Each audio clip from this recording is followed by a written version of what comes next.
મારા દીકરીના હિતની વાત કરવી છે, દીકરીઓ કેવી હોય આવી મારે તમને વાત કરવી છે. ત્યારે મારે તમને વાત કરવી છે કે એ આઝાદી નહોતી મળી એ પહેલાનો સમય, અને એની અંદર બંગાળનો એક ગવર્નર સ્ટીફન, જેનું નામ એ બહુ ખૂંખાર, કોઈ પણ દીકરી બેન દીકરી સામે ઊભી હોય એટલે એના માથાથી લઈને એના પગના નખ સુધી એના શરીર ઉપર એ અવળી નજર નાખે, એ ટાણે ટાણે માંસ મટન ખાય, અને એ વ્યક્તિના જીવનની અંદર કોઈ સારો વિચાર નહીં, કોઈ એને સારી સલાહ દેવા વાળો નહીં. અને આવો એ ખૂંખાર જ્યારે માણસ, અને બધી બેન દીકરીઓને ખબર પડી કે આવા માણસને શું કરી શકાય, ત્યારે 14 અને 15 વર્ષની દીકરી સુનીતિ ચૌધરી અને શાંતિ ઘોષ બે નક્કી કરે છે કે આના પાઠ તો અમે જ ભણાવી શકીએ. તમે સમજો, આ 14-15 વર્ષની દીકરીઓની હું તમને વાત કરું છું. એ 15 વર્ષની દીકરીઓ છુપી રીતે બંદૂક કેમ ચલાવવાની એની ટ્રેનિંગ લે છે. આઝાદીનો સમય નહોતો, આપણને આઝાદી મળી એ પહેલાની વાત કરું છું તમને. એ છુપી રીતે 14-15 વર્ષની ઉંમરની અંદર પોતે નક્કી કરે છે કે આપણે બંદૂક શીખવી જ કેમ ચલાવાય એમ. નાની રિવોલ્વર છે એનું નિશાન તાકતા શીખે. એ 6-1 મહિનાની અંદર એ શીખી જાય. પછી એ મોટો ગવર્નર હતો એટલે એનો બંગલો હતો ને એની પાછળ કેટલાય બધા એના પેરદારો હોય ને, પેરદારોની વચ્ચે જઈને એવું કહે છે કે અમારી શાળાની અંદર એક સરસ મજાનું નાનકડો એક કાર્યક્રમ રાખ્યો છે ને, એટલે એની અંદર મુખ્ય મહેમાન તરીકે આવવાનું છે ને એવું અમે આમંત્રણ આપવા માટે અંદર જાય છે, અમને જવા દો. એ દીકરીઓ નાની હતી એટલે તરત પેલા પેરદારો જે હતા એને કાંઈ એનું ચેકિંગ કર્યું ને તરત દીકરીઓને કીધું કાંઈ વાંધો નહીં, જવા દો અંદર. પેલો પત્ર છે લઈને જાય છે. એ સ્ટીફન બેઠો હોય એટલે એને કહેવામાં આવે કે 14-15 વર્ષની દીકરીઓ તમને સામેથી મળવા માટે આવી છે. કોઈ સ્ત્રીની હિંમત નહીં કે પુરુષની સામે જાય, પણ આ બે દીકરીઓ એની સામે ગઈ હતી. ત્યારે સ્ટીફન એવું કહે છે કે આવવા દો, કારણ કે એ કેવા નજર નો તો મેં તમને વાત કરી દીધી. દીકરીઓ જેવી અંદર આવે છે અને હજી તો એના હાથની એ વસ્તુ એને આપે છે અને હજી તો પગ ઉપર એની નજર નાખે છે, એ જ સમયની અંદર પોતાની ચૂંદડીના છેડાની પાછળ સંતાડેલી બંદૂકમાંથી એ સ્ટીફનને 6 ને 12 ગોળી ધરબી દે છે અને એને ન્યાને મોતને ઘાટ ઉતારી દે. સાહેબ, આ સુનીતિ ચૌધરી એટલે આપણા જ સમાજની દીકરીની મારે તમને વાત કરવી છે. દીકરીઓ નાની સગીર અવસ્થા, જેલવાસની અંદર કારાવાસની અંદર બંધ કરવામાં આવે, અને ઇતિહાસની અંદર પણ એ વસ્તુ સાક્ષી છે કે દીકરીઓના કપડાં ઉતારીને પેલી ચંદન ઘો હોય ને એના પટ્ટા ઉપર ખીલા ટાંકેલા અને એ પટ્ટે પટ્ટે મારવામાં આવે છે, ને તો એવું કહે છે કે નહીં, મારા ભારત દેશની અમે દીકરીઓ છે ને અમારાથી જે ખોટું થતું હોય ને ન જ જોવાય. ભારત માતા કી જય બોલતી જાય અને એટલી યાતનાઓ છે એ સહન કરતી જાય. અને એ પછી જ્યારે આઝાદી મળે, એ દીકરીઓને કારાવાસમાંથી બહાર કાઢવામાં આવે, ત્યારે એ દીકરીઓ બહાર આવે છે અને એ ભણે છે. આ 14-15 વર્ષની દીકરીઓ તમને મરે હૃદયની અંદર એ વાત છોડીને જાય છે કે જીવનની અંદર કષ્ટ ગમે એટલું આવતું હોય, અને એ વાત પણ સાક્ષી છે કે કારાવાસની અંદર જઈને અહીંયા તો 10માની સરસ મજાની પરીક્ષા હાલતી હોય અને 10માનું કેટલું સરસ મજાનું તમને ઘરનું એટમોસ્ફિયર હોય, તેમ છતાંય તેમ કહો કે આમાં પાસ નહીં થાય. કેમ થાય? મારે જેવું થયું હતું એવું. ત્યારે મને એમ થાય કે એક ઢાંકણી લેવાય, એની અંદર પાણી નખાય અને પછી આપણે એની અંદર પડી જવાય. કારણ કે આવા આસપાસના આપણા જ સમાજના કિસ્સાઓ એવું કહેતા હોય કે 14-15 વર્ષની 17 વર્ષની ઉંમરની અંદર પણ ભારત માની રક્ષા કરવા માટે જો અમે આટલું કરી શકતા હોય ને તો તમને તમારા પરિવારનો સમાજનો બધાને સપોર્ટ છે. ભણ્યા વગર ભેગું નહીં થાય.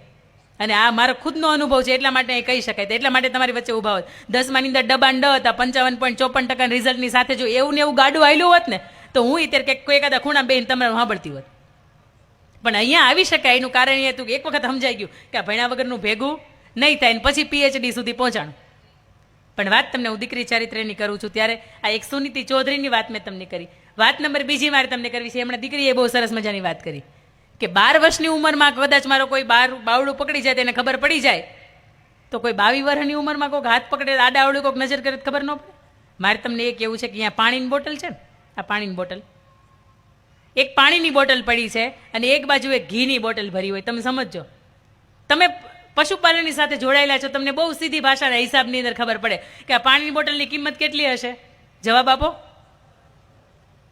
10 રૂપિયા, 5 રૂપિયા, ચાલો સમજ્યા 10 રૂપિયા. આવડી જ બોટલની અંદર અહીંયા ઘી ભર્યું હોય એની કિંમત કેટલી હોય? 100 રૂપિયા મૂકીએ આપણે, 100 ગ્રામ હમાતું હોય એટલે 1000 રૂપિયાનો કિલો રાખીએ.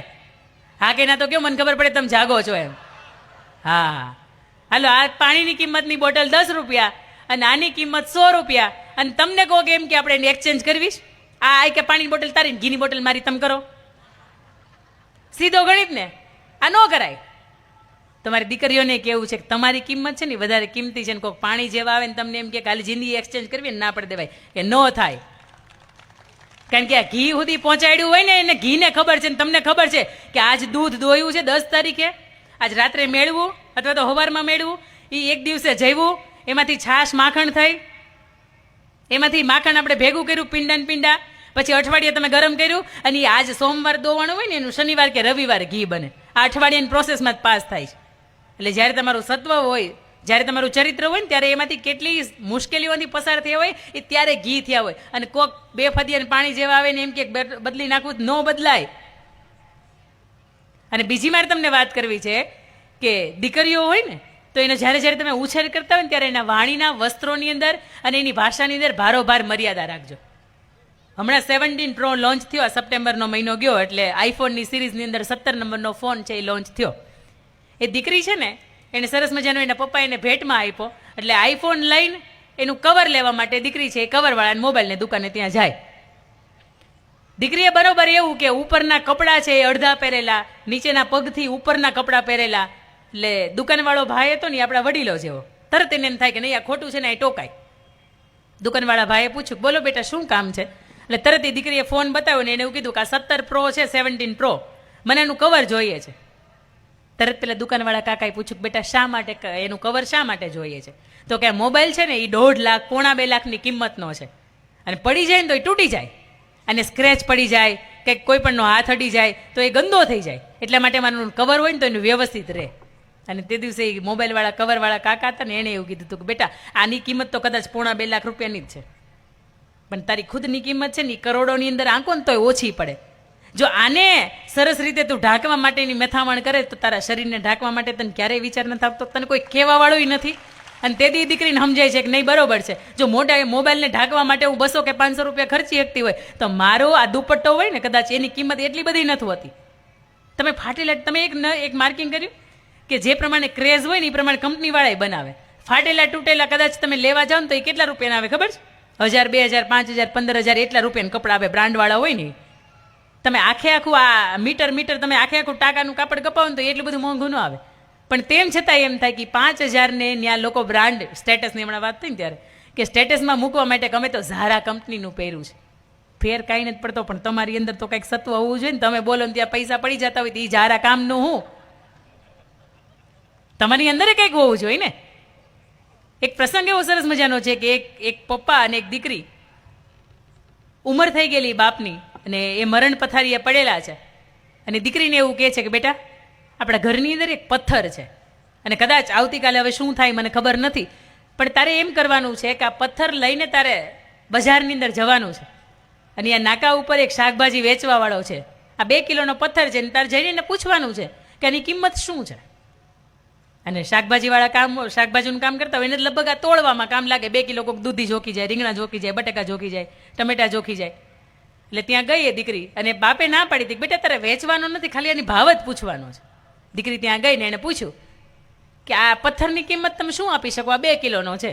અને ઓલા ભાઈને બરોબર 1 જ કિલોનું તોલ માપ હતું, એની પાસે 2 કિલોનું કાંઈ હતું નહીં. એટલે તરત એણે કીધું કે આ પથ્થર મારા કામનો જ છે, પણ આ પથ્થરની કિંમત કદાચ હું અંદાજે 100 રૂપિયા આપી શકું. અને 100 રૂપિયા તો મને ઘણું વધારે લાગે, પણ દીકરી છું ને એટલે હું આપું છું. દીકરી ઘરે આવીને બાપુને કીધું બાપુ પેલો શાકભાજીવાળો એવું કહે છે કે આના 100 રૂપિયા આવે. કંઈ વાંધો નહીં બેટા. બીજે દિવસે આપણું જે ઘર છે ને કે એનાથી તું 1-1.5 કિલોમીટર ચાલીશ ને એટલે તે ત્યાં પુરાતત્વ વિભાગવાળા છે, એન્ટિક વસ્તુઓ સાચવે છે. તું ત્યાં જાજે અને ત્યાં જઈને એને જઈને કહેજે કે આની વસ્તુ, આ જે વસ્તુ મારા હાથની અંદર છે આની કિંમત શું છે. ત્યાં તો પણ તારે વેચવાનું તો નથી બિલકુલ. એ દીકરી છે બીજે દિવસે એ એન્ટિક વસ્તુવાળા હોય ત્યાં જઈને એવું કે આ તો પર્પલ શેડનો દુર્લભ પથ્થર છે કે જેમાંથી આ બધા સ્ટોનની, આપણે મોઝેનાઇટ સ્ટોનની બધી જ્વેલરી બને ને, આ ઈ પથ્થર છે. આ પથ્થર બહુ મોંઘો હોય બેટા, અને આ પથ્થરની 2 લાખ તો હું તને ઓછામાં ઓછી કિંમત આપી શકું, પણ તેમ છતાંય મારી પાસેથી ખરીદનાર છે એને હું પૂછી લખું, જો વધારે દેતા હોય તો મને તને વધારે આપવામાં વાંધો નથી. એ દીકરી તો હરખાઈ ગઈ. ઓહો, પહેલા લોકોએ મને એવું કીધું કે આની કિંમત કદાચ 100 રૂપિયા હું માંડ તને આપી શકું, અને આ માણસ એવું કહે છે ને 2 લાખ રૂપિયા આપી શકું. એ હર્ષભેર પાછી આવે ને એના પપ્પાને એવું કે પપ્પા આ પથ્થરને વેચી નખાય. પપ્પા પૂછે કેમ? તરત જ કીધું કે બાપુ એણે એવું કીધું કે આ પથ્થર છે ને એની 2 લાખ હું તને કિંમત આપી શકું. એટલે તરત એને પપ્પાએ એવું કીધું બેટા આના માધ્યમથી મારે તને સમજાવવું ખાલી એટલું જ છે કે જે વ્યક્તિ તારી કિંમત કરે, જે વ્યક્તિ તારી કદર કરે, અને જે વ્યક્તિ તારું મૂલ્ય સમજે ને એની સાથે જીવનમાં જવાય, બાકી ગમે એની યાર હાલતું ન થઈ જવાય. 22-25 વર્ષની ઉંમર થાય ને એટલે એ આકર્ષણનો સમય છે, કોઈનાથી આકર્ષણ થાય. ફોનની અંદર કોઈ ખાય હલ્લો પૂછે ને એટલે એને જવાબ દેવાનું મન થાય. કદાચ એને 2-4 જવાબ આપો ને એ વ્યક્તિ તમને મળવા બોલાવે ને તો તમને મળવાનુંય મન થાય, કારણ કે એ ઉંમર એવી છે. પણ એની વચ્ચે મેં તમને કહ્યું એમ કે મમ્મી પૂછે બેટા ક્યાં જા છો, તરત એવું કે ઓલી મારી બેનપણી નથી સોનલી, કે એને ઘર ઘડીક જઈને આવું છું. અને મમ્મીને બિચારાને ભારોભાર એવું હોય કે બરોબર છે મારી દીકરી સોનલના ઘર સિવાય ક્યાંય જાય નહીં, કારણ કે ઉમરું વળંગીને કોઈ દી ગઈ નથી, પણ એને ખબર નથી કે આ જે પેલો છે ને એ આ હાથમાં મેં એને આપી દીધો છે. તમે સમજો એની તાકાત કેવડી છે ને એની નુકસાની કેવડી છે.